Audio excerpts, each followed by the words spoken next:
Boa noite a todos aí. Então, mais uma etapa aí da nossa discussão, né? Esse ciclo atual aí que a gente está realizando. Então, é com muita honra e muito prazer aí que eu me junto à equipe do pessoal. Vocês já são conhecidos aí, né? Dos outros professores e tal, dos formadores.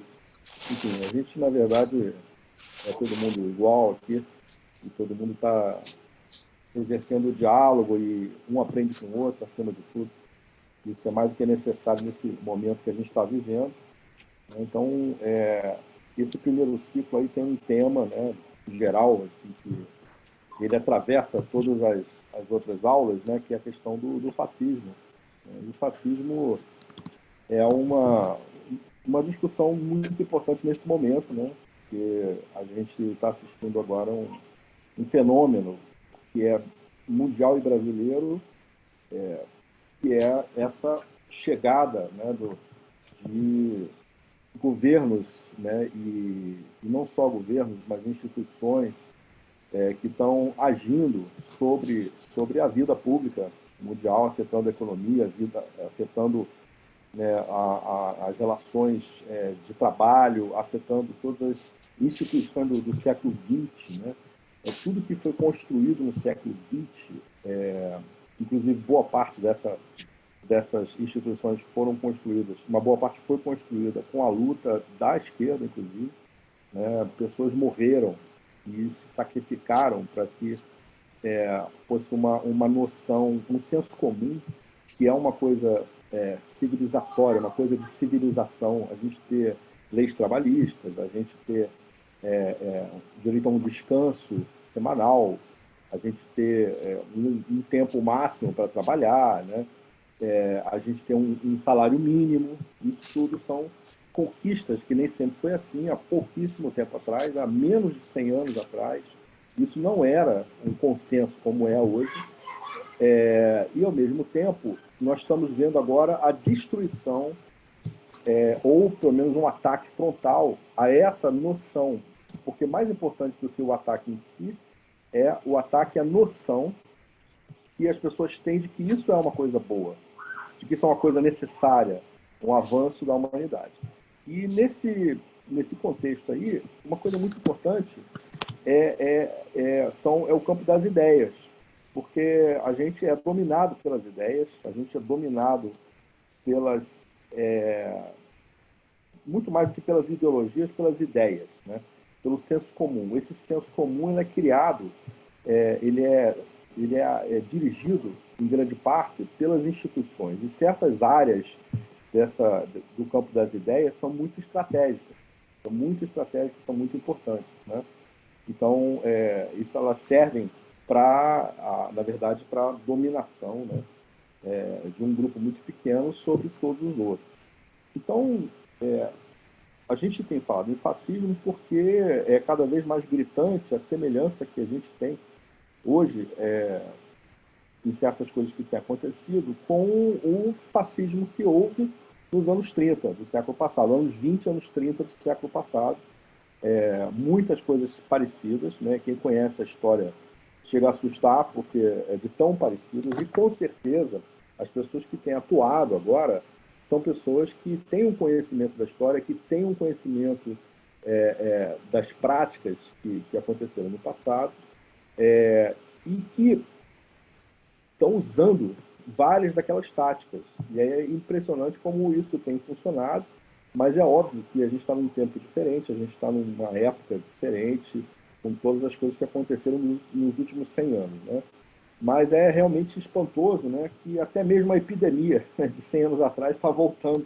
Não aquela, mas uma prima dela, né, que é o Covid, e isso está mudando. Mas, assim, sobre a questão do fascismo, né, no âmbito aqui nessa parte aqui cultural, né, cultura a gente entende aqui, né, assim, falando aqui de cultura de uma forma ampla, uma forma que engloba não só o jeito como as pessoas se relacionam, né, como as pessoas interagem socialmente, mas também engloba, obviamente, as artes, as manifestações artísticas, manifestações expressivas, né, da sociedade.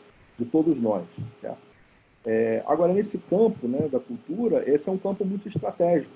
É um campo muito estratégico. É um campo que muitas vezes é atacado, né, assim, ou pelo menos assediado, né, essa palavra é melhor, né, é assediado pela elite muito pequena, né, que busca sempre tutelar esse campo cultural.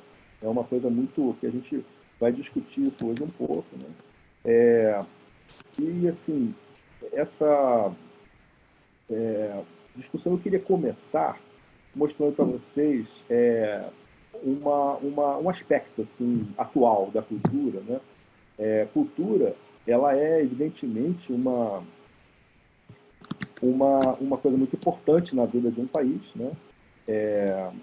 E existe uma dimensão que é invisível, né? O benefício da cultura, que é então, a cultura ela tem o poder, né, de expressar como eu falei agora, né, como nós nos relacionamos uns com os outros, né? A cultura ela também ela nos traz, né, os valores humanistas, né, os valores de civilização, né? São benefícios que a cultura traz e que realmente são muito importantes para a gente se entender enquanto nação, enquanto um grupo de pessoas que compartilham valores positivos e negativos, né? Mas são valores que são emocionais, né? Que a gente se reconhece no outro. Isso é muito importante. Mas eu queria trazer agora, para começar, um aspecto muito frio, né, dos números da cultura, só para vocês terem uma ideia, né, do que é a economia da cultura.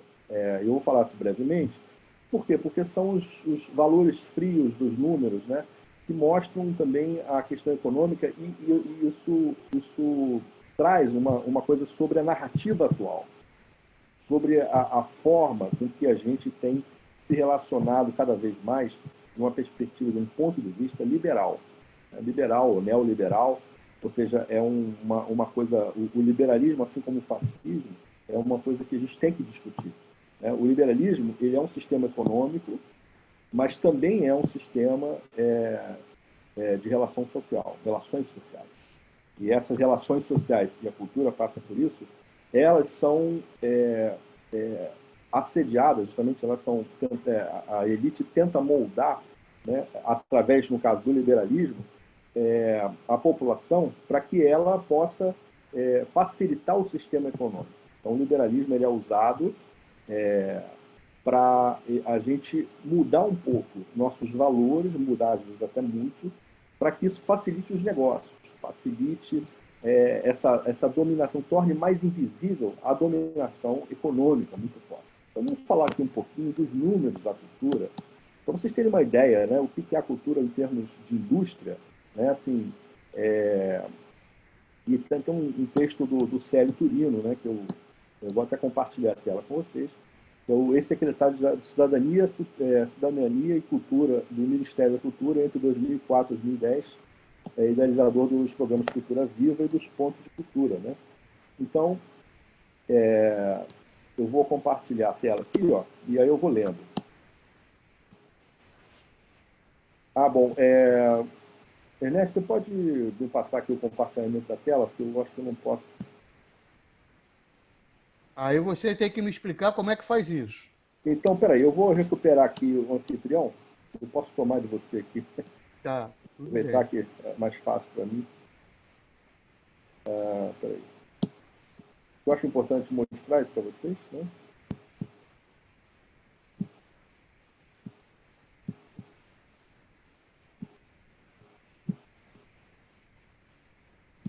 Pronto. Com o anfitrião agora. Então, compartilhando a tela aqui.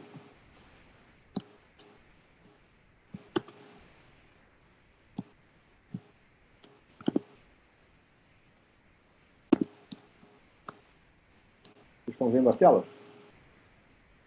Então, a participação da cultura e das artes no PIB nacional, cerca de 80 bilhões, são dados de 2018, tá? Cerca de 80 bilhões ou 2,64%. O último orçamento do Ministério da Cultura, antes de ser extinto, 0,2% do orçamento. 0,2%. Eu queria lembrar a vocês que na época do Fernando Henrique Cardoso, o orçamento da cultura era 0,0001, era um décimo, um milésimo do orçamento, e isso foi progressivamente ampliado e chegou a 0,2% do orçamento. Tinha 1 milhão de empregos diretos, 250 mil empresas, né, atuando nesse setor, e uma coisa importante, né, o retorno que a cultura dá. Né, impostos diretos gerados pelo setor cultural e que voltam para os cofres públicos, 10 bilhões e meio. Retorno à economia para cada real investido na cultura por meio da Lei Rouanet, mas não só a Lei Rouanet, lei também do ISS, que é municipal, e lei do ICMS, que é estadual. 1,59. Quer dizer, para cada real retorna 1,59, retorna através dos gastos dos entes, né, dos atores lá da cultura, que gastam e consomem e fazem girar a roda, né? Então ganha de 59% sobre a renúncia fiscal. Então esses incentivos, eles são renúncias fiscais, o dinheiro que o governo deixa de arrecadar e repassa para o setor cultural. E captava, quer dizer, a gente recebeu na área cultural somente 1 bilhão e 200 milhões, né? Sobre um total de 400 bilhões. Quer dizer, na verdade, sobre 400 bilhões que o governo gastava em incentivos fiscais, né, só 1 bilhão e 200 milhões ficavam para a cultura. Né? E percentual dos incentivos fiscais direcionados à cultura apenas 0,3%. Quer dizer, uma taxa de retorno muito interessante quando a gente compara com outros setores, né, como fármacos, veículos, equipamentos de transporte e eletrônicos. Quer dizer, por quê? Porque o valor agregado da cultura ele é maior porque o insumo da cultura são as pessoas. O grande insumo, a cultura não tem muitos gastos em matéria-prima, em essas coisas. Basicamente é o ser humano. Dizer, então, o setor da cultura, né, ele reflete uma atividade humana, ele realça e reforça nossos laços. Né? Então, eu queria então falar com vocês um pouco, né, também começar um pouquinho como é que a coisa acontece no Brasil, né, nesse setor de identidade cultural. Quando a gente fala de cultura, é muito importante falar de identidade. Quem nós somos? Né? Primeiro, antes de a gente se relacionar com o mundo, a gente precisa saber o que nós somos antes de tudo. E essa noção no Brasil, ela é muito tardia. Né? O Brasil, a gente pensa que tem 500 anos, porque a gente se acostuma, né, a pegar a data do descobrimento, mas de 1500 até 1808, o Brasil foi uma colônia. Uma colônia não é uma nação.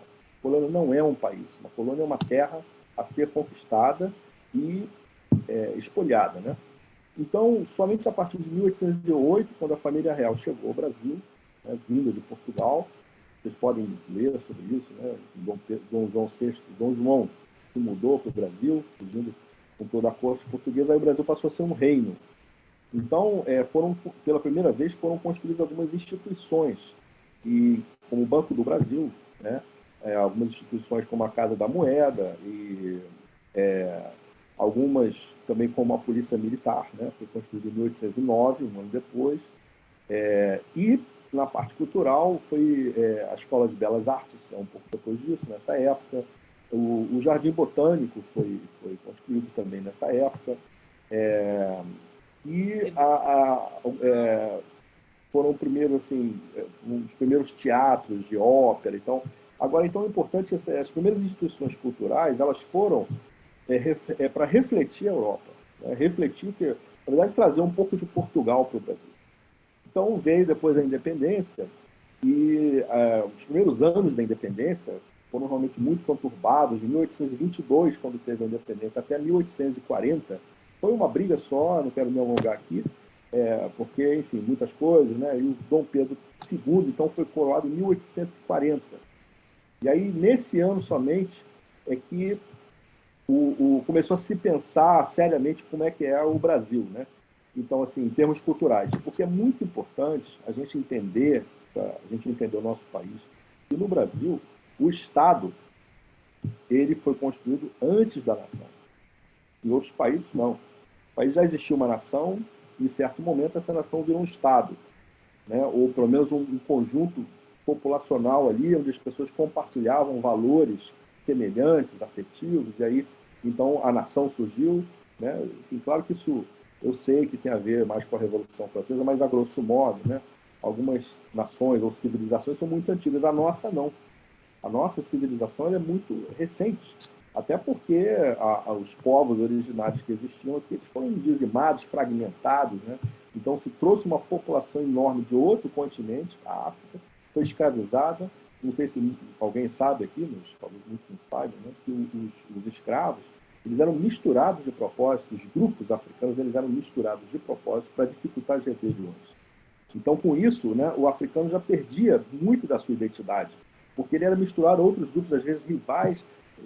Claro que ele era brutalizado na escravidão e tal. Então, isso é uma cultura já muito misturada, mas vinda de fora. E outra cultura vinda da Europa. Então, a gente nasceu de grupos heterogêneos, né, em relações de violência, né, no caso, a conquista toda. Então, assim,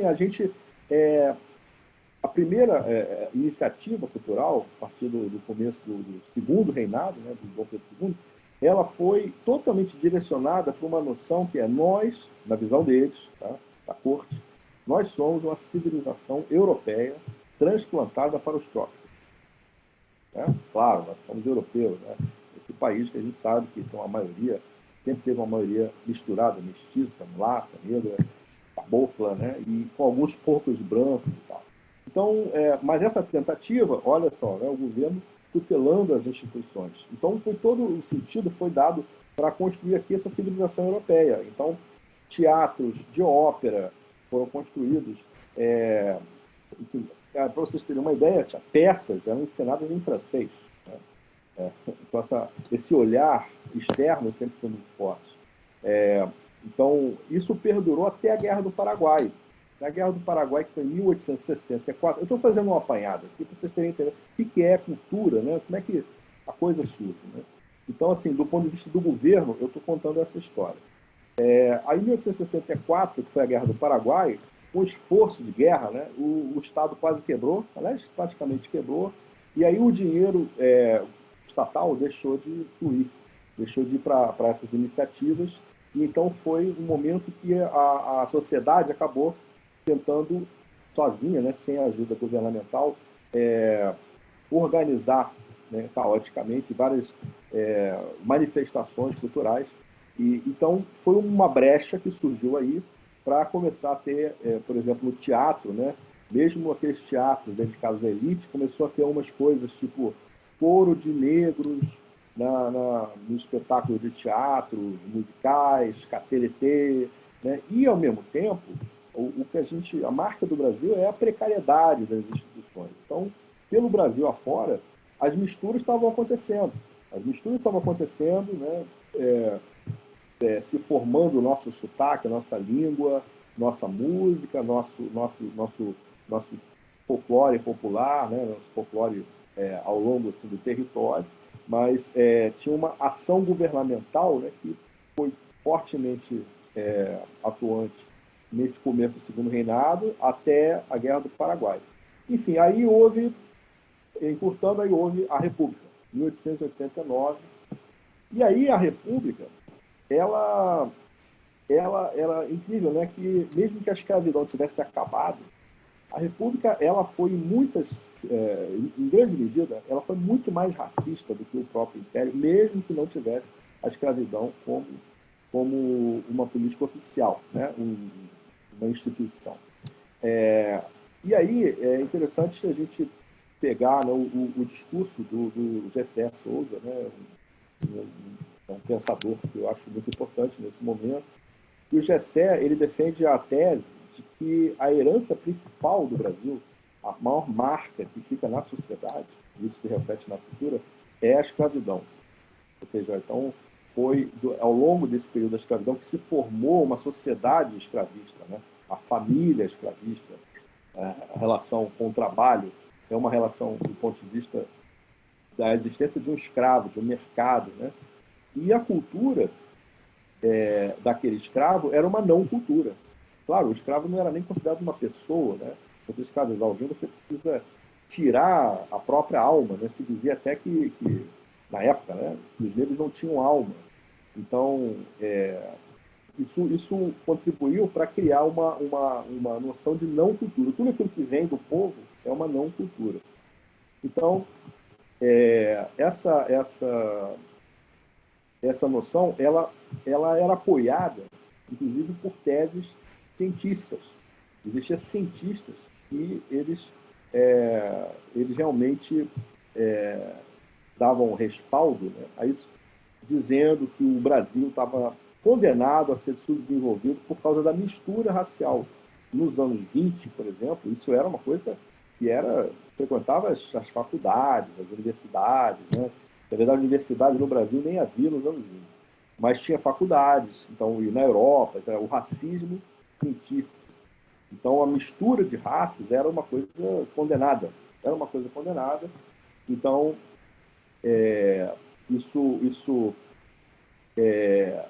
foi realmente uma coisa que tem livros escritos, né? E então a República Velha, que manteve muitas marcas do Império, a parte econômica, nas relações sociais, ela foi ainda mais racista, mesmo sem a escravidão. Ela tornou as relações sociais vindas da escravidão mais invisíveis, assim, não estavam na lei, mas estavam num racismo forte do Estado, né? Forte da elite, muito pequena. E isso realmente o Gessé é uma ponto de vista muito interessante. Ele defende que isso mantém até hoje, né? A marca principal da sociedade brasileira e das classes sociais brasileiras, ela está condicionada ao racismo, que vem da escravidão, né? Então, assim, o que houve na República Velha, especialmente a partir dos anos 20, é a formação de uma classe média. A formação da classe média, ela praticamente começou a se formar já no século XX. E por que a classe média é importante? É importante porque a classe média ela é operadora da economia. A classe média é a que exerce a dominação da elite, que é muito pequena, né? A elite exerce sua dominação através da classe média, através das pessoas que comandam a economia e da cúpula da administração federal e dos estados. Ela é feita pela classe média. As pessoas que passam em concurso para desembargador, procurador, né? A alta cúpula da Receita Federal, até da Polícia Federal, mais modernamente, diplomacia. Então, assim, a classe média é importante, né, porque ela exerce essa dominação cultural. E por que a elite, a gente tem que prestar atenção no que a elite faz, porque ela busca sempre tutelar, quer dizer, ela sempre busca controlar o campo cultural. Porque é através do campo cultural que ela pode mais facilmente amaciar essa dominação econômica, né, e trazer as pessoas para o seu lado. Isso é muito importante. Também outro fator muito importante é a imprensa. Né? A imprensa é a própria elite. A imprensa é uma sucursal da elite. As 5 famílias, ou 6 famílias que dominam a grande imprensa, elas próprias são membros da elite. Né? A fortuna lá do dono da Bandeirantes está em termos de 5 bilhões de dólares. Né? Eles são bilionários, o Marinho nem se fala. Né? Então, é através da imprensa que também é a voz da elite. Né? Isso é uma coisa muito importante. Então, o que acontece quando vem o Vargas, em 1930? O Vargas, ele chega e com uma proposta totalmente diferente. E como em cada ruptura política chega um novo grupo, isso é muito importante, que eu falei lá no começo, a questão das ideias. Né? Todo grupo que chega ao poder, ele busca romper com o passado recente. Ele busca se diferenciar. E através das ideias, através da narrativa. Então, se a narrativa da República Velha era nós somos europeus nos trópicos e exercendo o racismo de uma forma muito forte, vocês terem uma ideia, em 1915, por exemplo, se o sujeito fosse cego jogando capoeira, ele era preso. O samba também, o sujeito com um violão na mão, ele podia ser preso por vadiagem, e era preso frequentemente. O começo do samba, por exemplo, foi muito reprimido pela polícia. Né? Só para pegar algum exemplo. Então, nos anos 30, o Vargas ele busca se descolar do período anterior através da cultura, muito através das manifestações culturais Então, para que isso fosse possível, o Vargas ele recorre a uma obra, né, do Gilberto Freire, Casagrande Senzala, que mostra que nós poderíamos ser uma nação racialmente harmoniosa, né?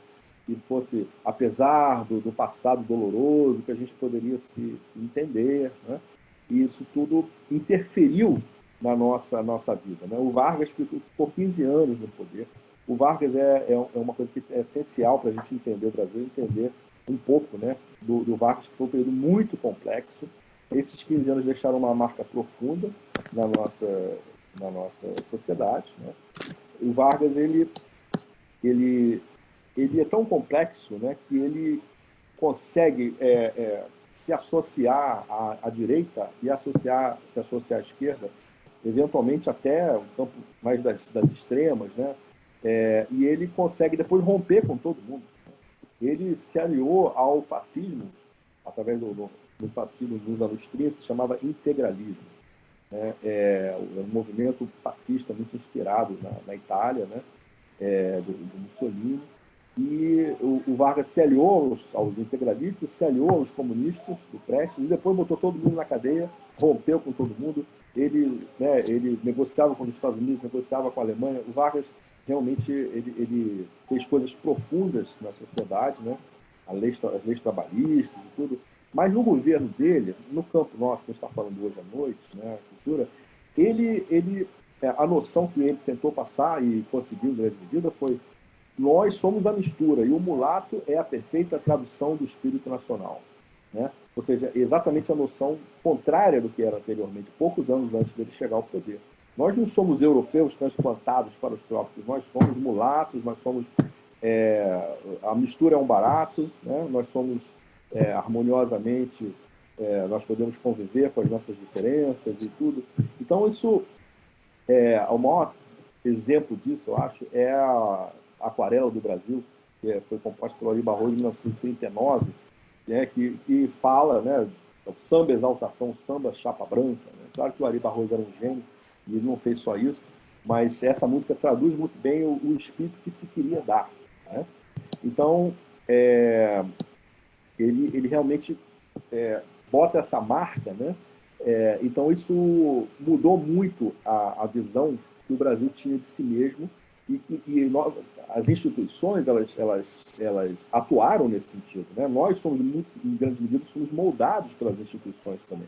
Então, por exemplo, Casagrande Senzala passou a ser ensinado nas escolas ou coisas derivadas desse pensamento. A imprensa também passou a repercutir no grau, a música, né? O teatro, o cinema também existiu, né? O cinema, né, nacional. Então, assim, a gente começou a ter um olhar mais nacional, uma necessidade de nós construirmos aqui quem nós somos, certo? Então, agora eu faço aqui um parênteses, e queria, um corte, na verdade, queria falar um pouquinho sobre o fascismo, né, dos anos 30. O fascismo, a gente sabe que esse conceito é bastante complexo, né? O fascismo não é só o fascismo, inclusive, não é nem um sistema econômico. Né? O fascismo não é um sistema econômico. Porque os sistemas, eles têm interseções entre si. Alguns são mais econômicos, por exemplo, o liberalismo é um sistema econômico, mas também um sistema cultural. Ele pega, né, aspectos da cultura. O fascismo ele não é um sistema econômico. E, a meu ver, né, na minha visão, ele é um sistema social, um sistema de administração do Estado, e é um sistema, também um método de ação. Eu acho isso importante, essa última questão. O fascismo entre várias coisas, ele é um método de atuação da instituição no Estado, na sociedade. No Estado não, na sociedade. Então, nos anos 30, né, como é que as características mais abrangentes, nem quero me estender porque isso já foi falado, né, pelos nossos colegas ainda vai ser falado nos próximas aulas. O fascismo ele era fortemente nacionalista, né, fortemente estatal. O Estado, na Itália, né, o Estado se meteu em todos os aspectos. Né? O Estado, os sindicatos passaram a ser controlados pelo Estado, né? todas as manifestações artísticas e culturais tiveram a presença do Estado, mas num sentido de virar praticamente uma coisa só, né? O Estado tinha a ingerência, né? A ingerência, né? Sobre praticamente todos os aspectos da vida e da relação social das pessoas. Isso tem, né, o fascismo é mais italiano, mas aí tem o nazismo, que foi uma variante do fascismo, a gente poderia chamar assim, né, uma variante com alguns aspectos mais particulares, né? Mas uma coisa importante, é interessante, né, na questão do nazismo, especialmente, né? Quer dizer, o fascismo e o nazismo, eles demonizavam a esquerda em geral, né? Tinha uma briga carnal, né, contra o comunismo, e depois na Alemanha, né, no nazismo, apareceu o bode expiatório, que foram os judeus, mas não só os judeus, os ciganos, os homossexuais e tal. E o importante é uma coisa assim, uma desconstrução, né, do judeu através do governo nazista, né, uma despessoalização. A pessoa deixa de ser uma pessoa, um cidadão, para ser demonizado. Eu acho uma noção importante, né? Isso, então a gente tem esse fascismo, né, dos anos 30. Por que ele está sendo agora falado de novo? Porque existe novamente essa atuação de caráter fascista no governo que a gente está tendo e em outros governos pelo mundo. E no caso do Brasil, a gente tem uma situação que a gente tem que ter um olhar duplo, na minha opinião, sobre a questão da cultura. E por que cultura, né, como a gente já viu, a cultura ela tem esse poder de amaciar as relações do Estado com a sociedade, ela tem o poder, porque a cultura é tão visada pelo Estado, né? Porque a cultura nos traduz, né, e isso é interessante para quem está dominando, ser traduzido de uma forma ou de outra, né? Forma X ou forma Y. Né? Então, nós hoje temos uma situação de um sistema econômico que é o liberalismo, que está absolutamente dominando a nossa vida, né? Assim, o neoliberalismo ele foi montado, né, no final dos governos do Ronald Reagan e da Margaret Thatcher, ali, basicamente quando acabou o Muro de Berlim, né, em 1989, começou a ser, já era um projeto anterior, mas ele foi realmente, no fim da União Soviética, né, ele foi implantado com cada vez mais força, né, através do sistema financeiro, basicamente. Só que, na minha opinião, o que acontece? Isso é uma opinião minha, né? Nós vivemos uma onda liberal nos anos 90. A América Latina, a Argentina liberal, né? Peru, Brasil e Chile sempre, né? E o que é isso, né? Assim, essa coisa do Estado mínimo, de privatizações, né? Uma queda de qualidade dos serviços prestados pelo Estado, né? E essa onda liberal, ela foi, de certa maneira, ela foi contida. Ela foi contida. Ela não conseguiu realizar o seu projeto. Né? Ela foi contida pelas instituições construídas no pós-guerra. Porque o que aconteceu com o fim da Segunda Guerra Mundial? Surgiu uma noção de que o Estado era importante, não só no Brasil, mas na Europa, né?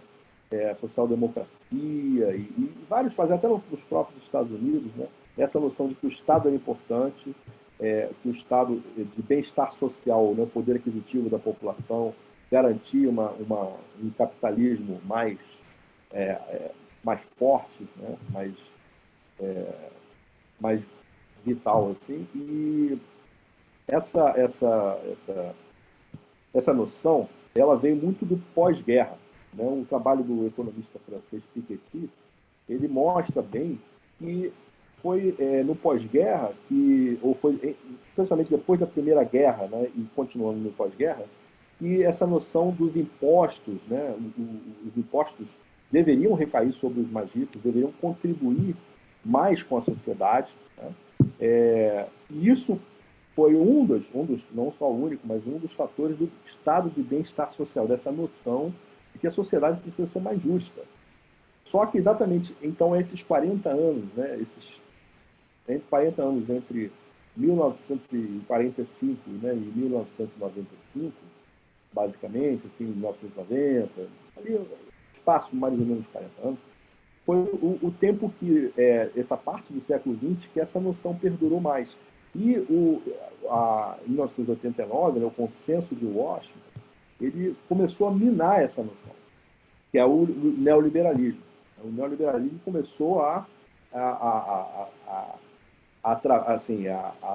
trabalhar a cabeça das pessoas, a ideologia das pessoas, para as pessoas começarem a achar que isso é bom, de diminuir o Estado, privatizar as companhias estatais, é uma coisa boa, né?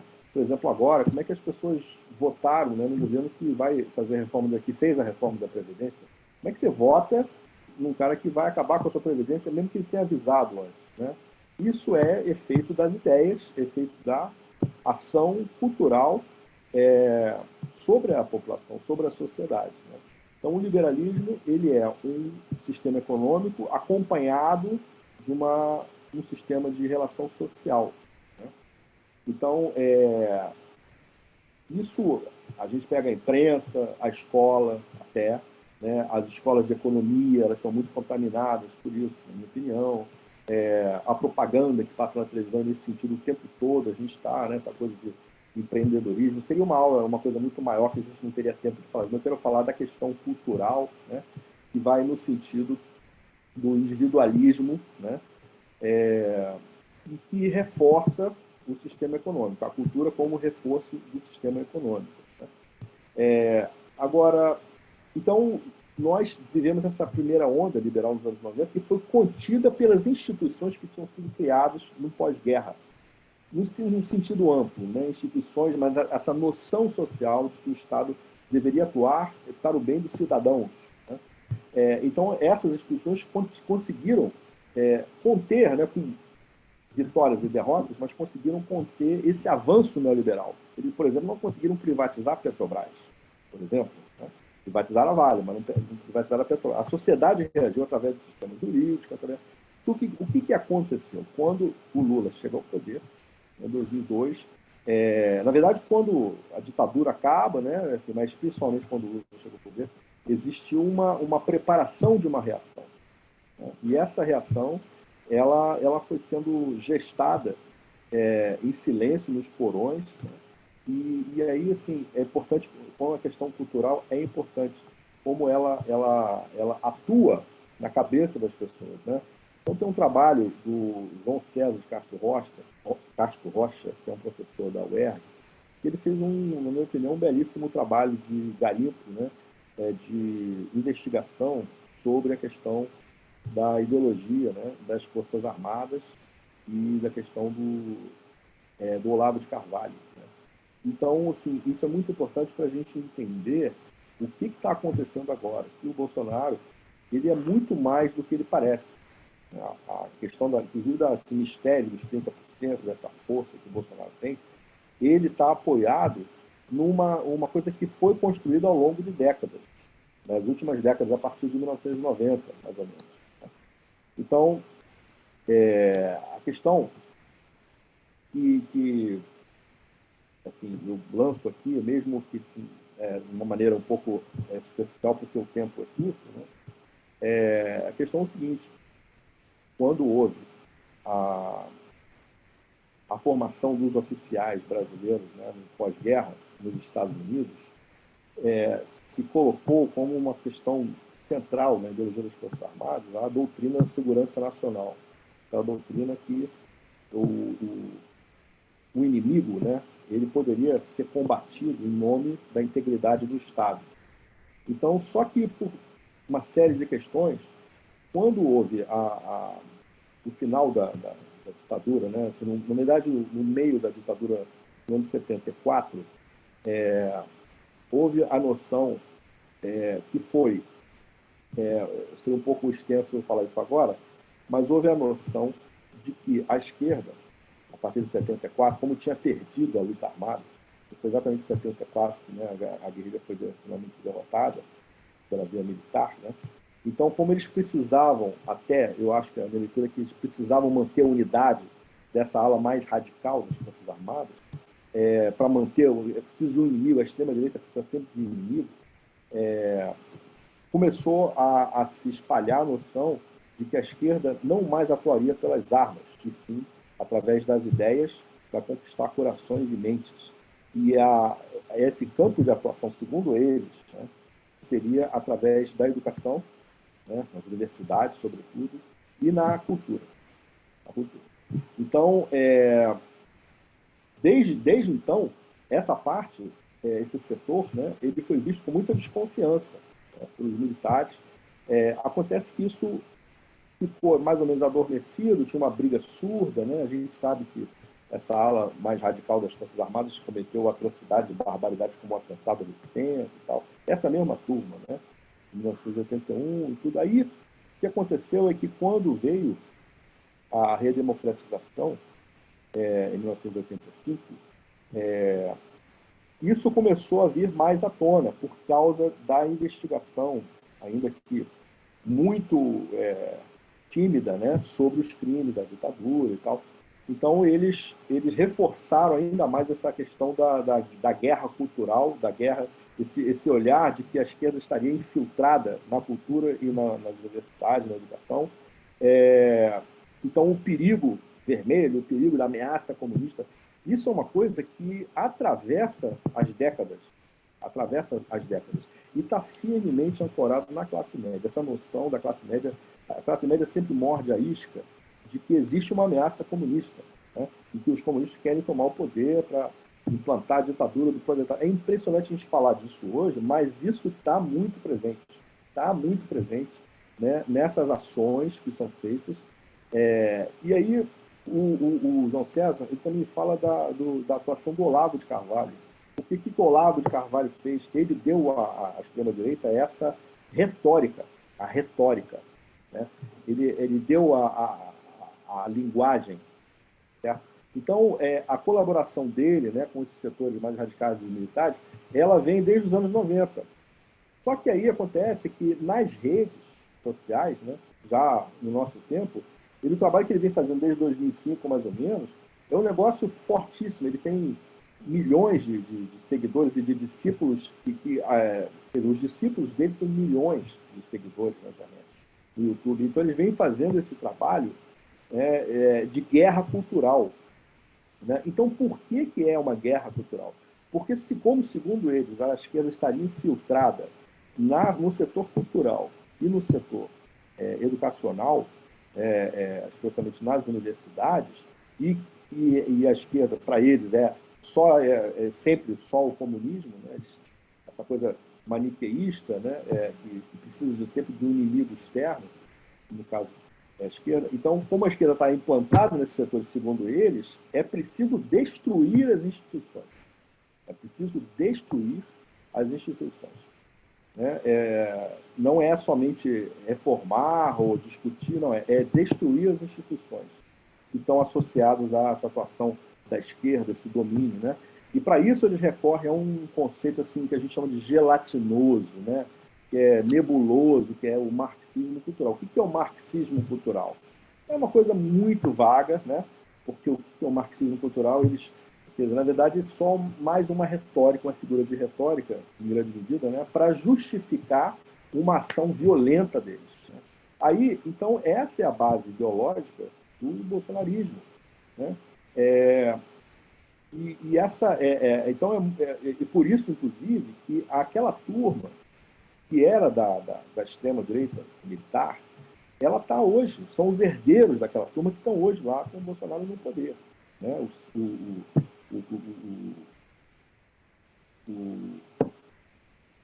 Heleno, né? O general Heleno, o Braga Neto e agora me fugiu o nome do terceiro muito importante general, que está ali. Eles eram intimamente ligados ao Silvio Frota, né?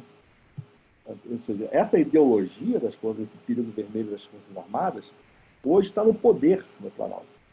Né? Não é à toa que existe uma aliança, né? É claro que as Forças Armadas elas são plurais, né? Existem várias correntes, mas essa corrente multigenerativa ela está muito presente, é uma questão cultural. Eles estão realmente querendo combater esse perigo, segundo eles, né? E é preciso que se destrua as instituições. Então, isso é um dos pilares, né? Porque o Bolsonaro, a ideologia dele, ele foi formado, né, como suboficial lá nas Agulhas Negras com essa ideologia, com essa ideologia. Então, assim, então é essa ideologia militar turbinada no plano cultural pela retórica do Olavo de Carvalho. Né? O Olavo de Carvalho deu a eles o discurso, deu a eles a linguagem, né? E um certo embasamento ali de ideias. Então, ela, assim, na cabeça deles, né, que a esquerda busca uma hegemonia, né? Porque se dizia na época, um general dizia na época, a gente tem que combater o perigo vermelho, senão um dia vamos acordar todos comunistas, porque são os livros que a gente lê, são os professores da faculdade que a gente frequenta, que nossos filhos frequentam, assim que eles vão conquistar. Um dia viraremos todos comunistas, né, na visão deles. Então, isso é uma coisa assim, muito mais profunda, muito mais perigosa do que a gente pensa. Né? Agora, então, é uma coisa essencialmente violenta e destrutiva. Né? E ainda tem um terceiro, além das Forças Armadas do lado, tem um terceiro fator, que é o fator evangélico. Né? As igrejas evangélicas, elas atuam no plano cultural desde sempre. As igrejas evangélicas, especialmente essas neopentecostais, né? Essas de mais sucesso no mundo, né? Elas atuam como verdadeiras franquias, mas elas vêm aqui e falam, né, que o maracatu e o samba são do demônio. Né? Mas na igreja o pessoal toca gospel, que é um ritmo negro americano, tocam blues, tocam soul, né, negro spiritual. Então, assim, é uma coisa fortemente cultural, é uma coisa que atua fortemente. O layout nas igrejas é americano, né? Ele desmerece e despessoaliza, ele desmerece e demoniza a cultura brasileira. Né? É uma coisa antinacional. E esses pastores estão aliados ao Bolsonaro, que tem também laços econômicos. Né? Então, o que acontece hoje é que a gente tem uma situação muito complexa, né? Finalizando aqui, terminando, assim, encaminhando para o final, o tempo está, né? Tá bom? O que acontece é o seguinte: a gente tem um sistema econômico dominante, que é o liberalismo. Nós temos um sistema de ideias, né, internacional que se junta com o brasileiro, né, nessa questão de turbinar, né, uma ameaça da esquerda, através desse conceito de marxismo cultural. Quer dizer, a gente não pode entender, né, quer dizer, a extrema-direita ela não existe sem ódio, não existe sem inimigo, claro, não é adversário, é inimigo. Então, o inimigo é sempre a esquerda, e, segundo eles, a esquerda busca uma hegemonia cultural. Hegemonia através da arte, da cultura e da educação. E essa hegemonia precisa ser combatida, precisa ser destruída. Destruída. Os evangélicos, eles vêm se aliar a isso, né? Eles acabam se aliando a esse contexto. Vê que a fala dos pastores principais é sempre muito política e muito ideológica. Eles falam a favor do liberalismo, eles falam a favor, eles vão nos templos, né, e defendem a reforma da Previdência, defendem Estado mínimo, defendem fim das leis trabalhistas, porque você que tem que se esforçar, você que tem que ter um mérito. Né? Então, assim, os pastores atuam politicamente forte, com muita força. Né? Isso também tem contribuído para um conservadorismo muito grande, né, nos costumes, que está, de certa maneira, regredindo. Né? E aí atacam a esquerda também, porque a esquerda que defende, né, a esquerda defende sempre, né, as minorias, né, é contra as dominações do homem pelo homem. Né, e tem uma frase muito interessante da Márcia Dense, que eu gosto de interessante que ela fala assim, a esquerda luta contra a miséria, contra a exploração, contra o racismo, contra a homofobia, contra, enfim, várias coisas. Aí no final ela, e a direita? A direita luta contra a esquerda. Então, existe essa situação. Agora, os pontos nessa atuação violenta e destrutiva é que a gente encontra as conexões com o fascismo dos anos 30. Né? Então, porque essa noção que é basicamente antidemocrática, né? A democracia atrapalha os negócios. Né? Essa noção de que a democracia ela atrapalha, essa maneira violenta, eu organizei na minha cabeça, na minha visão pessoal, que é o seguinte: nós temos uma situação hoje de um liberalismo econômico que não foi possível ser completado nos anos 90 e está sendo agora, 20 anos depois, retomado com muita força, com muita violência, porque é uma coisa que está sendo necessária. Como não é uma coisa que não deu certo em lugar nenhum, porque é uma coisa, o liberalismo, tal como ele está hoje, ele só leva à concentração de renda, à destruição da economia real e o benefício do sistema financeiro, de uma elite muito pequena. Ele leva à destruição do próprio capitalismo, como a gente conhece, que destrói a produção, e beneficia apenas os intermediários financeiros. Como ele leva a isso tudo, ele precisa da violência para ser implantado. Ele não tem como ser implantado pela via do convencimento apenas. Ele até existe também esse convencimento, né? Muita gente acredita que o Estado mínimo é bom, mas ele recorreu à violência. A violência. É por isso que a gente encontra esses ecos com o fascismo. O fascismo antigo, ele era estatal, ele era nacional. E o fascismo, que a gente poderia chamar de fascismo, talvez na falta de uma palavra melhor, é que ele é antinacional, porque ele beneficia as grandes corporações, e ele é anti-estatal, né? Também, porque ele, na verdade, o que está acontecendo é que o Estado, que desde a Revolução Francesa, que a noção do Estado é um Estado a ser sustentado por pessoas e empresas, né? Quer dizer, o Estado é preciso, os impostos são necessários para que o Estado organize a vida social, né? Então, mais modernamente, no século XX, os Estados são sustentados pelos impostos das pessoas e das empresas. E o projeto deles é retirar das empresas essa obrigação. Ou seja, o Estado é pequeno, menor, sustentado apenas pelos cidadãos com seus impostos. Porque as grandes empresas do mundo não pagam mais impostos, eles fogem dos impostos. Tem inúmeros casos de denúncias das maiores empresas do mundo, não têm pagam cada vez menos impostos. Então, esse projeto liberal, ele é tão absurdo, tão destruidor, que ele acaba assim, agora é o tudo ou nada, aquilo que nós não conseguimos nos anos 90, teve aquela década de 2000, né, de vários governos na América Latina, por exemplo, reagindo, né, indo na outra direção, como o Lula, o Kirchner, né, na Argentina e tal, o Correia, no Equador, né. São movimentos que foram contrários ao movimento neoliberal dos anos 90, e agora eles retornaram com força e com violência. Então, na minha opinião, o quadro atual é um liberalismo somente econômico, ultraliberalismo, que busca retirar a obrigação de sustentar o Estado, retirar das empresas, especialmente financeiras, a obrigação de sustentar o Estado, busca destruir todas as regulações no sentido da civilização, baratear o trabalho, e uma série de outras coisas que, né, sabe. E para isso ele precisa de um método fascista. Então o fascismo ele emana hoje, ele aparece hoje como método, né?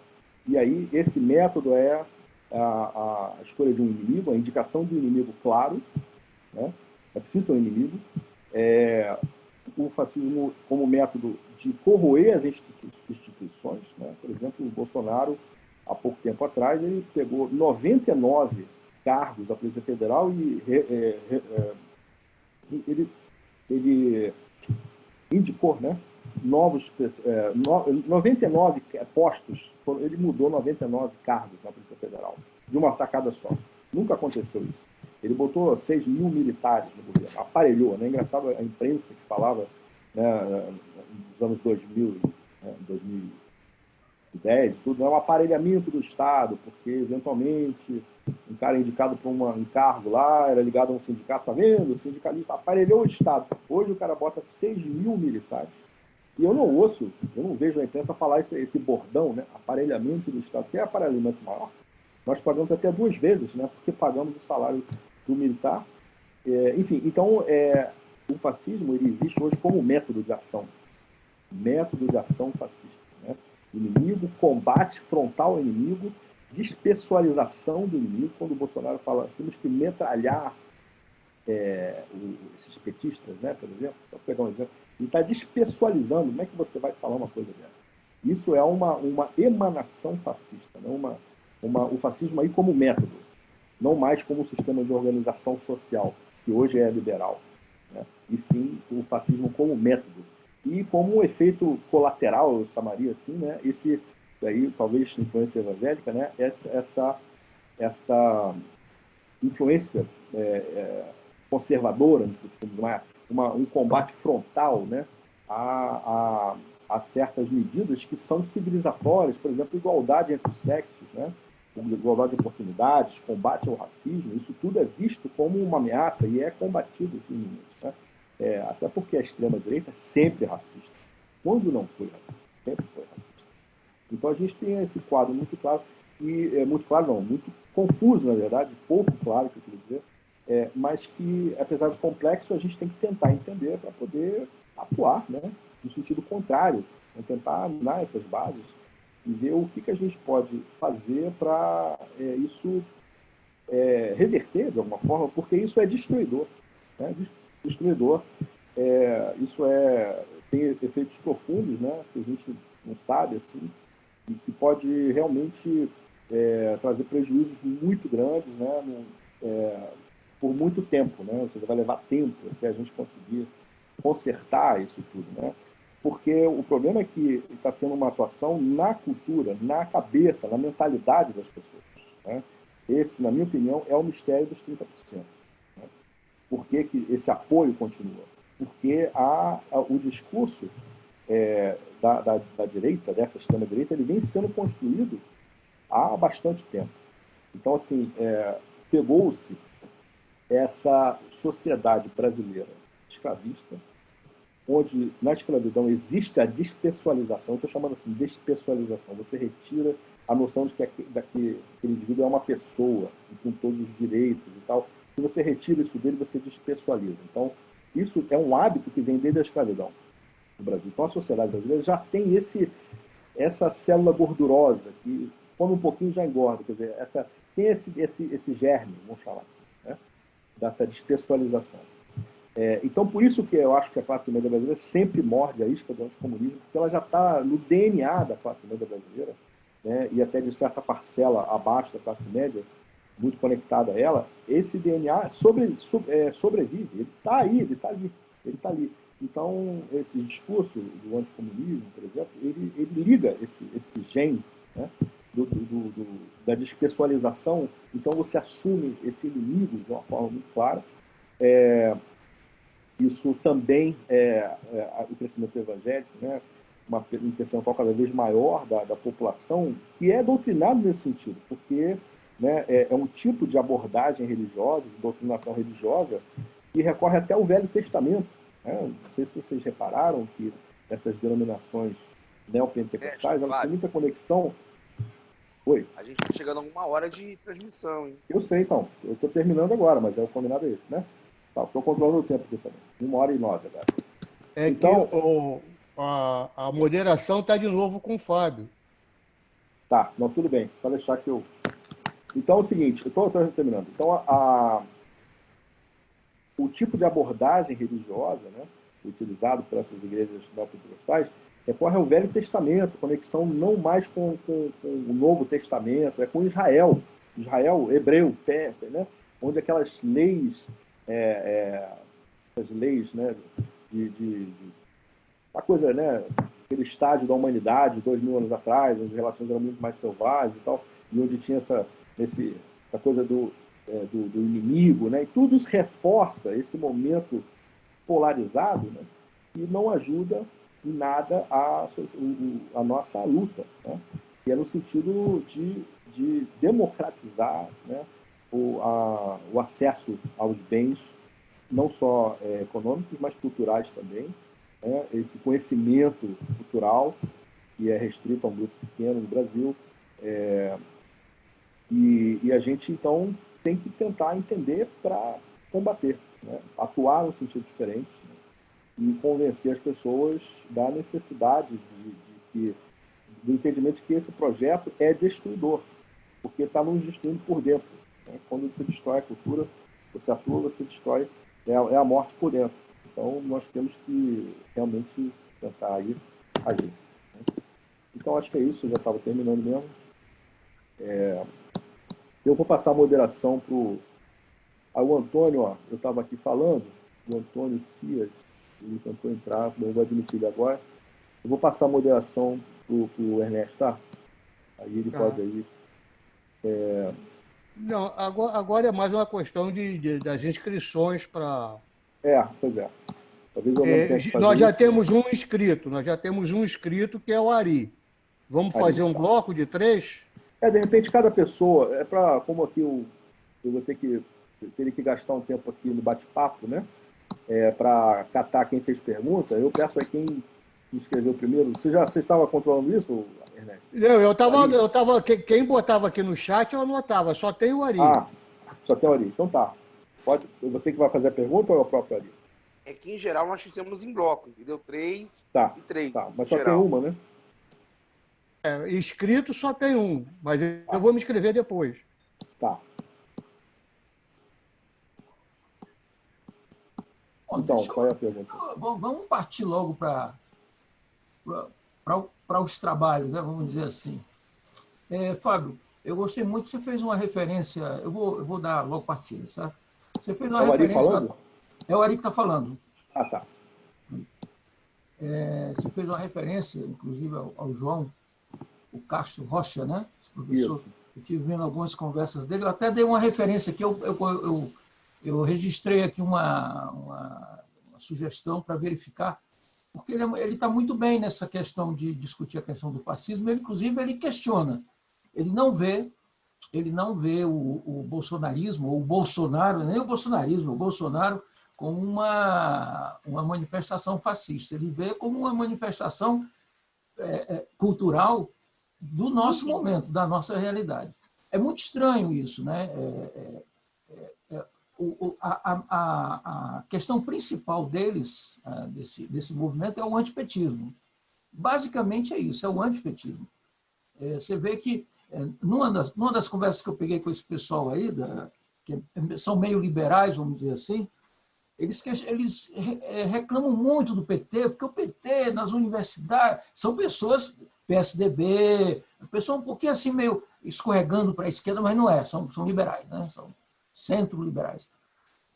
O PT, inclusive falando coisas que eu nunca tinha percebido, que o PT criava problema nas universidades, que criava esse tipo de discursozinho miserável que está surgindo aí, de repressão, reprimia, impedia determinado tipo de avanço de pesquisa, de estudos, de discussões. Bom, o que eu queria levantar é isso. O que você acha dessa coisa do não ser um fascismo? Não é necessariamente um fascismo, porque para ser um fascismo teria toda uma série de características, mas tem a ver muito com o tal do filósofo, esqueci até o nome desse infeliz aí, desse filósofo aí que dá toda a base para o Bolsonaro. O olavismo, né? Aí já chama olavismo. Então ele reforça muito mais a questão olavismo, é muito mais olavismo, e ele coloca o olavismo como sendo a base dessa criação cultural que atualmente a recusa, a destruição da questão cultural, da questão de tudo, né? os avanços sociais e tudo. Muito mais do que especificamente um fascismo. Aquele fascismo ou um nazismo, que, na verdade, tem uma relação muito parecida as duas, né? Então, seria isso. Foi o que eu... Dá uma visão disso. Foi o... Bom, alguém quer fazer mais alguma pergunta? Tem a Sônia, né? Se escreveu. Nós temos 2 inscritos aqui. Vocês querem fazer um bloco, então? Faz o bloco, então. Tá bom. Tá. Então, tem a Sônia e depois a Sônia Maria e depois a Maria Luísa, pela ordem que pediu aqui. Sônia Maria. Bom, boa noite. Da apresentação do professor Fábio, eu fiquei aqui refletindo da importância da identidade. Eu acho que tem um quê aí de subjetividade, que eu não sei explicar, mas quando você destrói a cultura, você também destrói a identidade, você perde aquela noção de grupo, de povo, você se enfraquece. E também, quando você se enfraquece, você fica à mercê daquele que vai te apresentar essa outra identidade. Eu acho que Bolsonaro ele chegou num campo que já estava preparado. Havia esse pensamento da sociedade brasileira de construção, como disse o professor Gessé Souza fala, tendo como base a exploração e a sociedade, ele nega o direito do outro e ele aceita que as diferenças entre as pessoas. Aceita a diferença de que uns tenham uma vida digna ou uma vida confortável e outros não, estão ali para servir. Essa base estava guardada por algum verniz, vamos dizer assim, civilizatório. Também atrapalhei. E quando, à medida que isso vai sendo trabalhado, imagino, e quando se autoriza que se coloque isso para fora, o Bolsonaro surfa muito bem, né? É o que está acontecendo. Eu acho aí o papel da cultura fundamental, resgatar nossas raízes, nossas identidades, nossa música, nossa maneira de dançar, nossas religiões de origem, nossos povos originários, para que a gente se encontre novamente como povo, não sei. São reflexões que eu gostaria de ver comentar. Tem a questão aí da subjetividade, que eu não sei falar sobre isso, não, mas acho que mexe com isso. A gente precisa se identificar como ser humano com um grupo, com alguma coisa. Esse é o meu questionamento, meu pensamento aqui. A seguir é a Maria Luísa. Boa noite, todo mundo. É um prazer enorme estar aqui de novo com o meu pessoal. Eu vou trabalhar um pouco com a questão do conceito, né? Método ou uma forma de organização do poder. Acho muito importante, porque isso determina como a gente vai fazer uma melhor análise do que estamos vivendo, né? Eu não acho que o fascismo seja só um método para que o ultraneoliberalismo ascenda, não é? Você teve um ultraneoliberalismo na Inglaterra com a Margaret Thatcher, não é? E você não precisou de uma organização de poder fascista, né? Então, eu não acho que seja isso. Eu acho que o fascismo ele tem uma forma muito clara de organização, né? Onde você tem como princípios, o que já foi dito e redito aqui, a irracionalidade, a violência, não é? O racismo em todos os seus aspectos, né? Sobretudo o racismo de cor, né? O racismo de origem, de raça, né? Eu acho que tem coisas diferentes, não acho que seja um método. E o João, o Castro Rocha, ele considera o bolsonarismo, sim, um fascismo. Ele considera assim. Eu não estou falando do Bolsonaro, que, aliás, eu considero um nazista, né? Mas o João considera, sim, o bolsonarismo um fascismo. E pede que se tenha muita atenção a isso, porque isso está crescendo, está tomando uma forma quase que orgânica, porque, como disse muito bem a Sônia, lembrando o Gessé, existe uma predisposição que é inconsciente ou consciente, às vezes as pessoas fazem sem querer, até porque ficam repetindo o hábito. E aí entramos no campo do Bourdieu, o hábito, não é? De você reproduzir imediatamente, sem mediação, a mesma coisa. Não é? Você olhar uma pessoa gorda e começar a rir, você olhar uma pessoa sem braço e você se contém, como disse muito bem a Sônia, civilizatoriamente, até onde isso pode ir, não é? E depois já não se contém mais. Então, você tem esse apriorístico que está enraizado na sociedade brasileira, origem, concordo plenamente com o Fábio, né, resgatando o Gessé, né, origem nos nossos fundamentos escravocratas, absolutamente racistas. Né, nós estamos fundados nessa sociedade, né, nós nos forjamos assim. Então, e como isso não foi trabalhado pela cultura no sentido contrário, a cultura de massa ela reforçou isso, inconscientemente até a gente reproduz, né, numa simples brincadeira. Então eu acho que essa discussão, eu não fiz essa discussão mais conceitual, que não se agarra ao conceitual, porque ele está aí na prática do dia a dia, né, é a teoria da prática, né, porque eu achei que não era bem o nosso fórum. Né? Porque isso aí você... Bom, eu não achei que era muito bem o nosso fórum, mas acho que a gente tem que, já que nós entramos por aí, que o Fábio trouxe essa diferença, né, conceitual, eu acho que a gente precisa estudar isso mais a fundo, porque eu não vejo só como método, não. Eu vejo como uma forma de organizar o Estado e, se a gente quiser ampliar um pouco mais, a gente está acabando de ver o problema se dando aí. Né? O Bolsonaro, a ele não interessa esse neoliberalismo terra arrasada, porque escapa dele a possibilidade de exercício, né, de uma liderança em que as pessoas não fiquem desamparadas, não é, dentro do sentido do que é amparo para o nazista. Né? Você vê, olha, vou dar só um exemplo rápido, já vou acabar. Em Portugal, as instituições criadas pelos fascistas é de um absoluto conforto. Tem um hotel fascista criado pelo Salazar, né? Fica na praia, numa praia chiquérrima, no Algarve. Né? Um hotel maravilhoso, era o hotel dos sindicatos. Só que a noção do sindicato do fascismo é uma noção de subalternidade. Os operários, os trabalhadores estão subalternos à questão do Estado. Um Estado com uma concepção absolutamente controladora dos desejos de liberdade dos trabalhadores, porque eles já entendiam que aquela organização do Estado já era por si libertadora, já era uma liberdade. Por isso que a grande oposição de uma organização nazi-fascista não é a liberdade.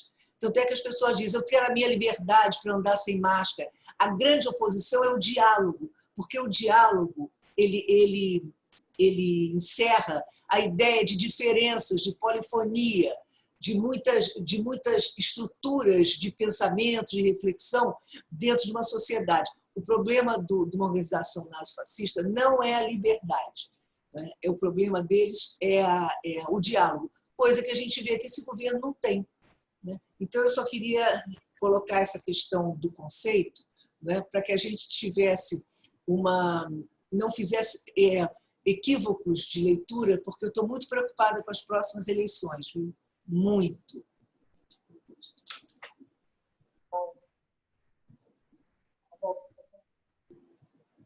Seu som. Germano. É a minha vez? Desculpa. Vamos fazer um bloquinho de 3, né? Pode ser? Isso. A gente se distancia muito, né? Então, a primeira questão, né? Que o Bolsonaro não seria fascista. O Bolsonaro foi o Ari que falou, né? O João César, ele já classificou o Bolsonaro como fascista, eu também já o ouvi falando isso, assim. Não o bolsonarismo, né, de cunho fascista, porque, bom, como a gente falou, né, o fascismo nos anos 30 tinha várias diferenças com o momento atual, né? Então, assim, eu acho que ele sim identifica no bolsonarismo, né, vários elementos fascistas, e eu acho que ele atua nesse sentido de destruir o inimigo, né? Acho que é muito importante acho que um dos nexos, né? Nexo, quer dizer, uma das ligações, né? Do bolsonarismo com o fascismo é essa coisa do inimigo, né? De tratar o outro como inimigo, mas inimigo mesmo, tem que ser destruído. Né? Então, acho que esse trabalho do João César é muito interessante. Ele acho que ainda precisa ser estudado até por nós, e está dando uma contribuição muito boa, né? Que é justamente ele está dando uma pista para a gente descobrir as bases do bolsonarismo. Porque muita gente fala que, eu já vi, né, muita gente, inclusive boa, muita gente importante aí falando que o bolsonarismo não tem o Bolsonaro, como se o bolsonarismo não precisasse do Bolsonaro, né? Assim, que ele é só o caos, a destruição e tal. Na verdade, o bolsonarismo, ele prega a destruição, mas uma base ideológica muito firme, muito mais firme do que a gente pensa. A gente, na nossa bolha, talvez não, certamente não percebeu isso. E eles têm uma base ideológica, ainda que a gente discorde inteiramente dela, né? Ainda que seja uma ideologia completamente deletéria, né? Uma ideologia que assim, é maléfica para 99,9% da sociedade, ela existe.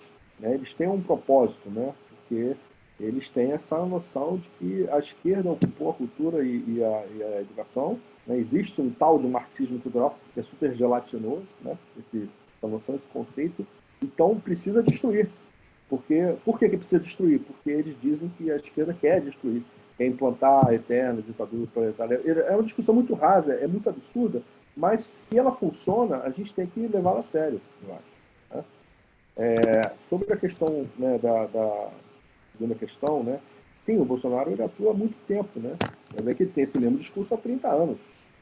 Ele falou já, quando ele era bem jovem, ainda nos anos 90, ele falou: a gente precisa completar o trabalho que a ditadura não fez. Então, matar uns 30 mil. Ele falou: vou dar um golpe de Estado no dia que eu fui eleito, no dia seguinte é que eu fui eleito. Claro que ele não fez isso, mas, olha, ele fala isso. Né? Então, assim, os filhos dele estudaram com o Olavo de Carvalho, ou pelo menos um dos dois, um dos três lá. Isso para a Larva 01, 02, 03. Eles estudaram lá com o Olavo, né? E tem conexões. Enfim, essa questão do marxismo cultural, ela é internacional. Ela foi criada por ideólogos americanos. Né? Agora eu não vou saber lembrar, mas existe, inclusive, eu tenho um artigo que eu posso compartilhar com vocês, né? É um artigo bem interessante, e a CIA, ela leu a teoria de esquerda francesa, ela leu Sartre, ela leu Foucault, a CIA leu e regurgitou aquela, né?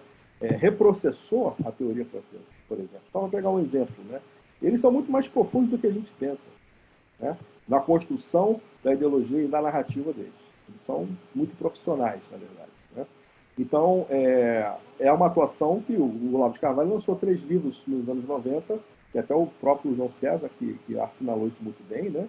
Que tem um conceito forte, né? Eles têm conceitos fortes. Né? E que eles, como a gente sabe, né, inclusive, eles ganham de goleada nas redes sociais. Né? Eles vêm nadando de braçada, né? Nas redes sociais. Agora, sobre a questão da Maria Luísa, eu acho que é uma discussão, eu acho que tudo está em discussão. Se tivessem conceitos prontos nesse momento, a gente não precisaria nem fazer essas aulas, eu acho. Né? Então, eu acho que a gente precisa e deve discutir. Né?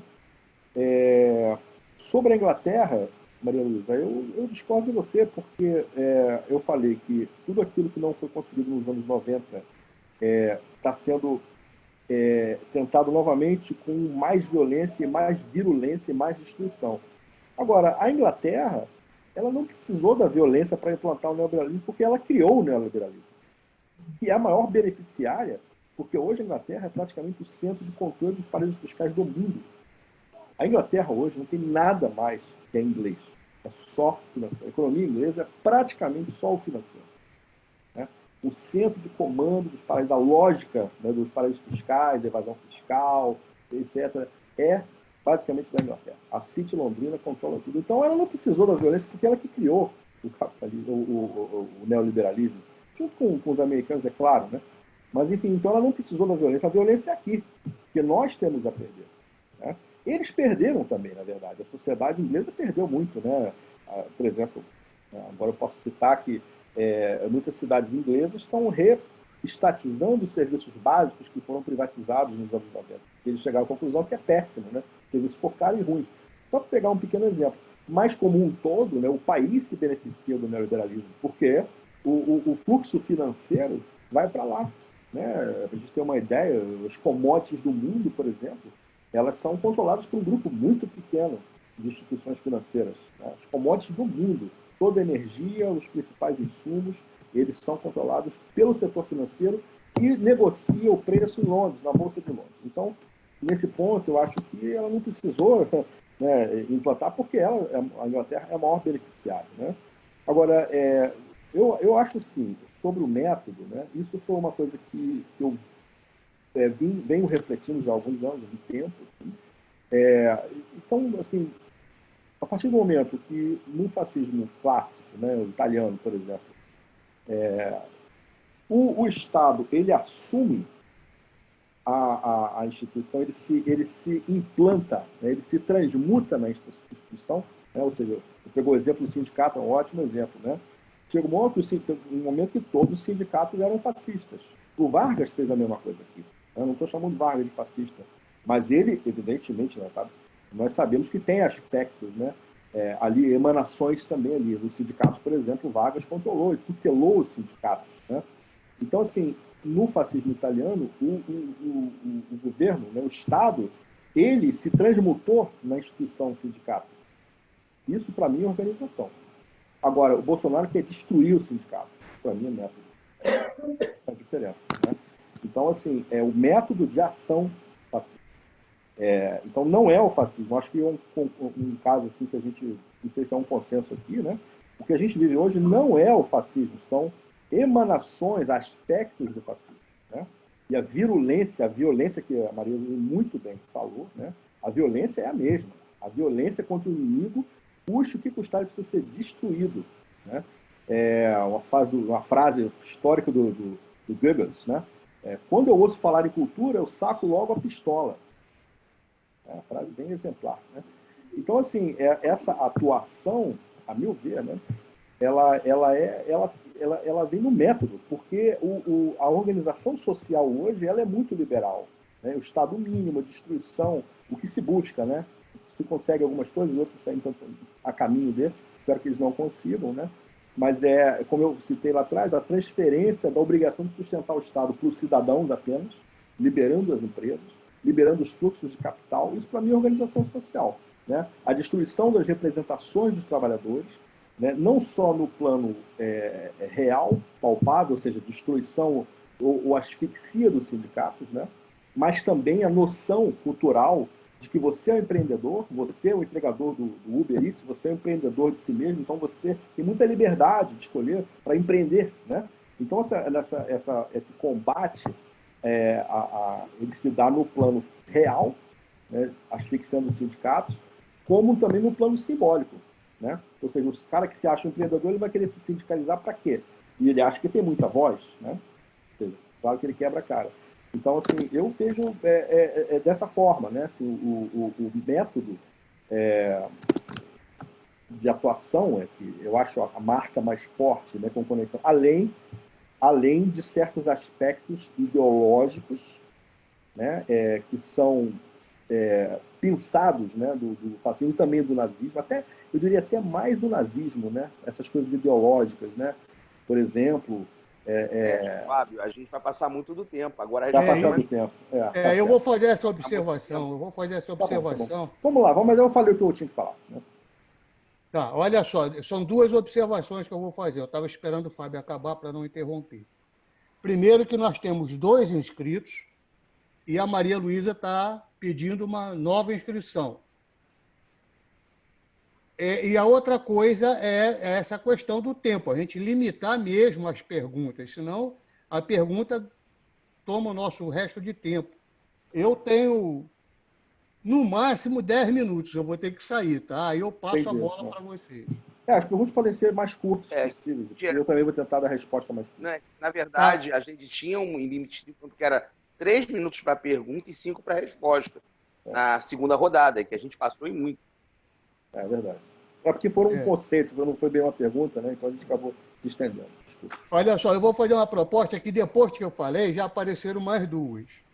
Então a gente vai ter que usar aquela tática da outra vez. Manda por escrito lá para o grupo. O escrito é interessante porque é mais rápido a pergunta, né? A pessoa não vai ficar escrevendo. Manda por escrito lá para o grupo. E a gente faz aqui. Eu tô vendo mas a pessoa que escreveu, por mais que eu goste da Maria Luísa, a pessoa que se inscreveu primeiro tem preferência sobre ela. Seria a Rosângela? Não, pela ordem nós temos Jacira e eu. Tá, então a Jacira... Eu levantei a mão. Hein? Então, eu levantei a mão. Então já não está levantado há tempão. Ah, tá aqui, tá, desculpa, eu não vi. Eu não vi. Então seria Jacira ou Roberto? Então vai a Jacira, que está há mais tempo. Então, peço para a pergunta não ser muito extensa. Seu microfone, Jacira. Jacira. Oi, tá ouvindo agora? Sim. Dá para ouvir? Dá. Sim, eu vou fazer o mais rápido que eu puder. Eu queria voltar à história da cultura, porque nós temos tantos casos que nem sei. Então, me reportando à situação nossa, de cultural, então, eu pergunto a você o seguinte, visto que a gente já está numa situação que temos uma população, por todas essas questões que a gente já falou, a gente tem uma população completamente alienada até, a gente pode dizer, e muito bitolada por todos esses fatores que a gente acabou de falar, você acabou de falar, é verdade. Eu acho que aí tem uma questão que nós não percebemos esse inimigo vindo, né, caminhando e vindo paulatinamente e atacando de uma maneira que hoje a gente tem um pessoal que eu não sei como é que vai reagir para poder sair dessa situação que a gente está, né? Então, eu pergunto a você, com toda a destruição que já houve, né, na nossa cultura, em tudo que nós temos, nos valores maravilhosos que a gente tem e está sendo tudo dizimado, né? Eu pergunto assim, como fazer para que esse povo que hoje parece tão distanciado e tão, digamos, de uma certa maneira, parece que está vendado, não consegue enxergar coisa alguma, né? Sem contar o problema do antipetismo, que foi o maior projeto que se podia fazer, e esse negócio é perene, a gente percebe que ele não sai. Como fazer essa população enxergar um palmo na frente do nariz, porque as eleições vêm aí. Como é que vai ser isso? A gente vai eleger um monte de vereadores e prefeitos, sabe-se lá de onde, porque a gente tem uma população que não consegue, infelizmente, aculturada, e que não consegue enxergar o que está acontecendo, né, por força de tantas coisas que distanciou eles. Entendi. Tá. Obrigado. Roberto. Olha só, não, tem eu e o Roberto. Você, Roberto. Quer fazer primeiro, Roberto? Eu vou tentar fazer muito rapidamente. A minha questão é, primeiro, sobre a relação da cultura. Eu acho, eu tenho uma discordância com relação a achar que é um ideólogo do Bolsonaro. Não considero que seja, não. Para mim, a ideologia fascista está sendo passada por essas igrejas neopentecostais de terceira onda. O machismo, o racismo, a misoginia, hoje à esquerda, o grande centro difusor não é o Olavo. O Olavo tem uma capilaridade muito pequena. A gente está olhando para o lado errado. O fascismo tem célula. Nesse ponto eu concordo com a Maria Luísa. É organizado. Tem célula em cada lugarzinho. Hoje, inclusive, eu vi muita gente dizendo que a gente tem que conversar com os neopentecostais. Tem que saber se eles vão querer conversar com a gente, né? Uma minoria aí conversando com a gente, uma grande maioria organizada como um partido político, não é mais igreja. Essa é a primeira questão. A segunda questão que a gente não está olhando é que o fascismo precisa de um exército. O Bolsonaro está construindo o exército dele. Mais de 40% dos militares de baixa patente são bolsonaristas, mais de 40% convictos. Isso é um número muito alto. É um movimento que se espalhou, começou pelo Rio, se organizou, se espalhou, chegou no Ceará, hoje é uma ameaça à democracia. Então, existem bases do fascismo reais, concretas, a gente não está conseguindo enxergar. A minha pergunta era em relação a isso, tanto aos neopentecostais, quanto às polícias, e principalmente a baixa patente das polícias. Só para terminar mesmo, a nossa grande sorte foi o Bolsonaro ter ferrado a baixa patente na reforma da Previdência. Senão, ele estaria muito mais perto de um golpe real de Estado. Já fui. Oi. E o que faz? Você vai responder ou eu faço logo a minha? Não, tem mais duas, né? Na verdade, acho que, de repente, a Rosângela pode fazer aí 4 perguntas e a gente tenta responder logo. Olha, eu sugiro que a gente mantenha 3 e 3, como sempre foi. Mas eu ainda não fiz a minha. Então, você seria o terceiro agora, mas só tem mais a Rosângela? Não, o Ponciano fez a segunda. Foi a Jacira, Ponciano, falta eu, aí a Rosângela pode fazer. Então, mas a gente faria uma terceira rodada, talvez seja muito. Então, você pode ler a minha pergunta. Pode ler aí, faz tudo. As 4. Eu vou fazer o seguinte. Gente, assim, só para ter um padrão, a gente padronizou em todas as... O Ernesto esqueceu do 3 e 3. Ernesto. Vamos lá, Ernesto, vai lá. E agora, tem o Rogério também. Eu estou na lista aí. Eu estou na lista aí? Não, eu não tinha anotado, não, Rogério, desculpe. Você tinha mandado... Agora não vai dar tempo, né? Olha, sem defender o Rogério, logo, a primeira entrou, ele levantou o dedinho. Tá. Não, é porque eu fico medindo aqui pelo chat, quem pede pelo chat. Eu fico medindo por aqui, desculpe. Não, mas eu fiz só o sinal aqui. Não, desculpe. Eu fico anotando aqui o que aparece no chat. Então, olha só, vamos fazer o seguinte. Eu vou deixar a minha pergunta... Eu vou fazer por escrito, então. Eu também, eu vou fazer a minha por escrito. A gente abre aqui a... não! A da Rosângela. Está perguntando. Hein? A Rosângela está falando. Porque está na sua vez. Aí você já vai falando e, de repente... Tá, olha só, a minha são duas, mas uma é só sim ou não.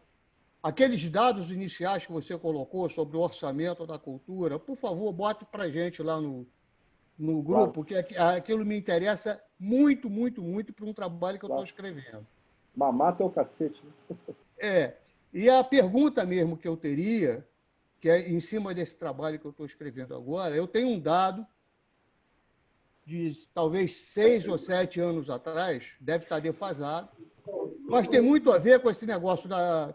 Por exemplo, a Marília, na aula dela, falando do neoliberalismo, etc. Ela mostrou como é que funciona a concentração das grandes empresas, a concentração dos grandes capitais no domínio desse mercado mundial. Eu tenho um dado, eu não sei se você tem, Fábio, se pode me ajudar, algo mais atual, na área da cultura, e já que a gente fala de podar o orçamento da cultura, etc., o bloqueio do orçamento da cultura, eu tenho uma informação de 7 anos atrás que mostra o seguinte: no mundo, 7 grandes empresas dominam 80% dos espaços culturais. Se você contar jornal, revista, cinema, televisão, editoras de livros, são 7 grandes empresas que dominam 80% desse mercado. A Times Warner é a maior delas. Domina jornais, revistas, livros, editoras no mundo inteiro. A Times Warner é dona de salas de espetáculo no mundo inteiro. Ou seja, está havendo uma concentração da área cultural também na mão de poucos empresários privados. Pouca gente sabe, só para terminar mesmo. A gente fala muito da Disney, a Disney que faz aqueles filmezinhos de criança, não sei o que lá, papapá. A Disney é um monstro editorial, com livros, revistas. Da Disney eu peguei a lista toda. Para quem gosta de futebol, vocês sabiam que aquela emissora é ESPN, é da Disney? Disney Productions. Então, essa concentração é que me impressiona, Fábio. Não sei se a gente tem mais dado e tempo para destrinchar. É totalmente de lembrança. Tem o Rogério agora? Ou seria por escrito? Tem tempo ainda, eu posso deixar por escrito. Bom, a gente chegou a 3, eu respondo. Eu Vai é uma tento ótima responder, empresa então. de televisão. Ele ainda nem respondeu.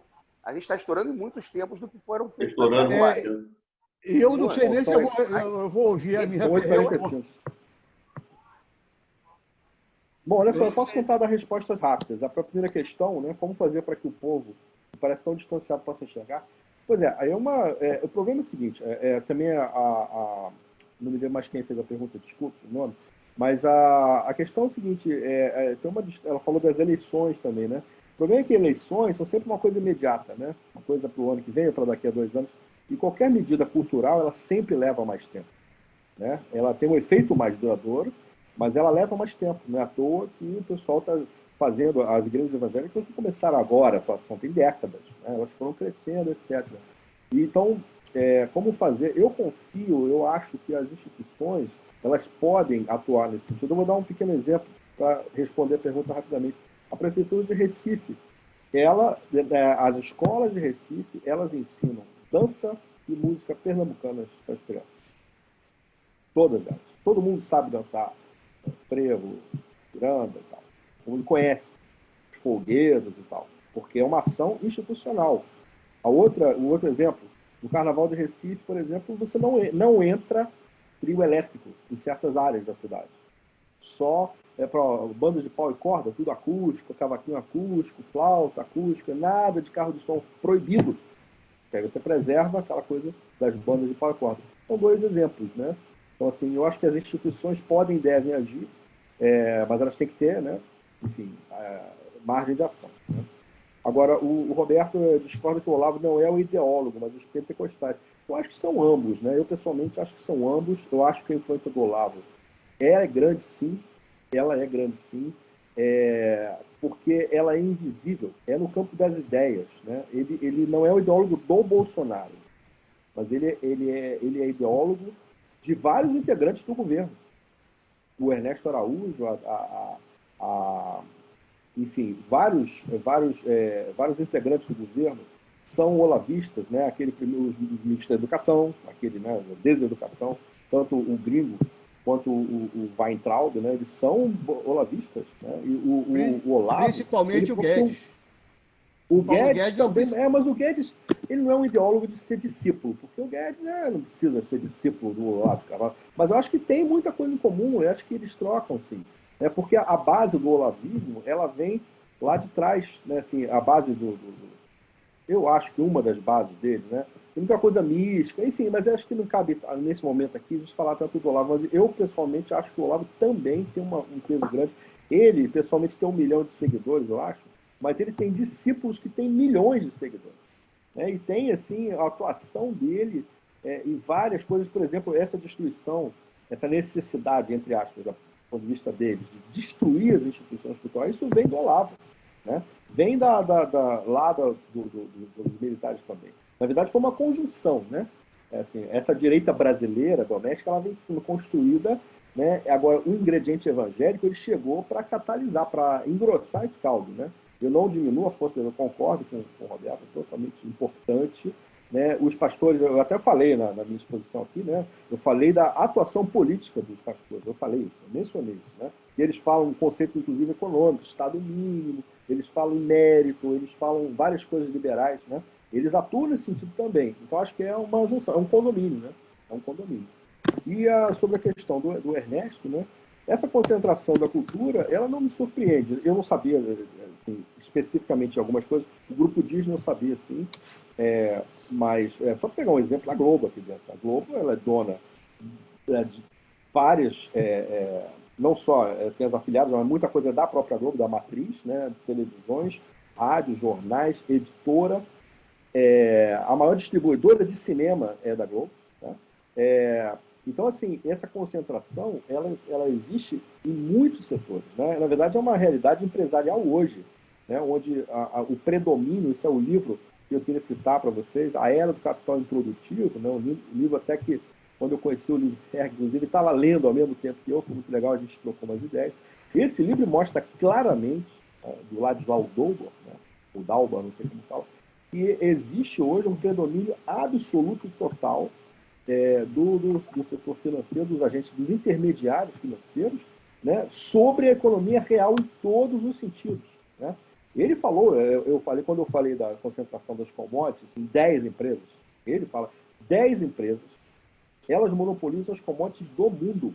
Petróleo, gás, toda a energia, os principais minerais metálicos ou não, né, e os principais grãos, a comida que a gente come, né, são direcionados para 10, olha o gargalo, né, ele chama de gravata borboleta, né, uma base grande, um nó aqui, e depois os consumidores.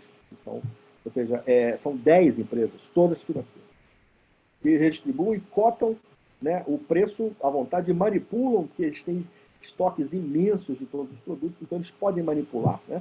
Ele cita o exemplo rapidinho do petróleo. O petróleo tem uma produção constante, né? A produção do petróleo é constante. Por que o preço oscila tanto? Especulação. Os caras, eles, né? Enfim, agora, claro, que com a Covid a realidade foi diferente, mas ao longo do tempo, por que o preço oscila se a produção é constante, né? Enfim, é só pegar um exemplo. Então, isso refletido na cultura não me surpreende, né?